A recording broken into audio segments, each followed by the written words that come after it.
സങ്കീർത്തനം 147.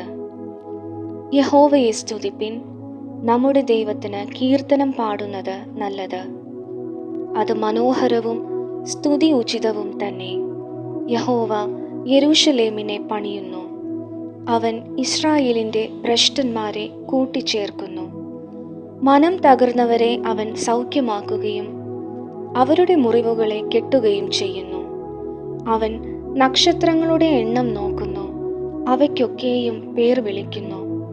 നമ്മുടെ കർത്താവ് വലിയവനും ശക്തിയേറിയവനും ആകുന്നു. അവൻ്റെ വിവേകത്തിന് അന്തമില്ല. യഹോവ താഴ്മയുള്ളവനെ ഉയർത്തുന്നു. അവൻ ദുഷ്ടന്മാരെ നിലത്തോളം താഴ്ത്തുന്നു. സ്തോത്രത്തോടെ യഹോവയ്ക്ക് പാടുവിൻ, കിന്നരത്തോടെ നമ്മുടെ ദൈവത്തിന് കീർത്തനം ചെയ്യുവിൻ. അവൻ ആകാശത്തെ മേഘം കൊണ്ട് മൂടുന്നു, ഭൂമിക്കായി മഴ ഒരുക്കുന്നു. അവൻ പർവ്വതങ്ങളിൽ പുല്ല് മുളപ്പിക്കുന്നു. അവൻ മൃഗങ്ങൾക്കും കരയുന്ന കാക്കക്കുഞ്ഞുങ്ങൾക്കും അതതിൻ്റെ ആഹാരം കൊടുക്കുന്നു. അശ്വഫലത്തിൽ അവന് ഇഷ്ടം തോന്നുന്നില്ല, പുരുഷന്റെ ഊരുക്കളിൽ പ്രസാദിക്കുന്നതുമില്ല. തന്നെ ഭയപ്പെടുകയും തൻ്റെ ദയയിൽ പ്രത്യാശ വയ്ക്കുകയും ചെയ്യുന്നവരെ യഹോവ പ്രസാദിക്കുന്നു. യെരൂശലേമേ, യഹോവയെ പുകഴ്ത്തുക.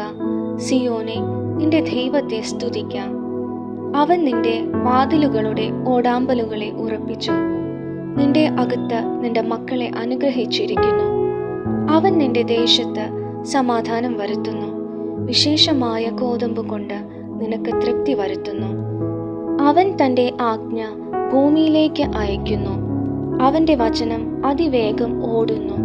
അവൻ പഞ്ഞി പോലെ മഞ്ഞ് പെയ്യിക്കുന്നു, ചാരം പോലെ നീഹാരം വിതറുന്നു.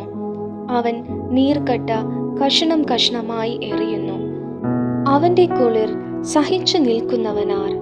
അവൻ തൻ്റെ വചനം അയച്ച് അവയെ ഒരുക്കുന്നു, കാറ്റടിപ്പിച്ച് വെള്ളത്തെ ഒഴുക്കുന്നു.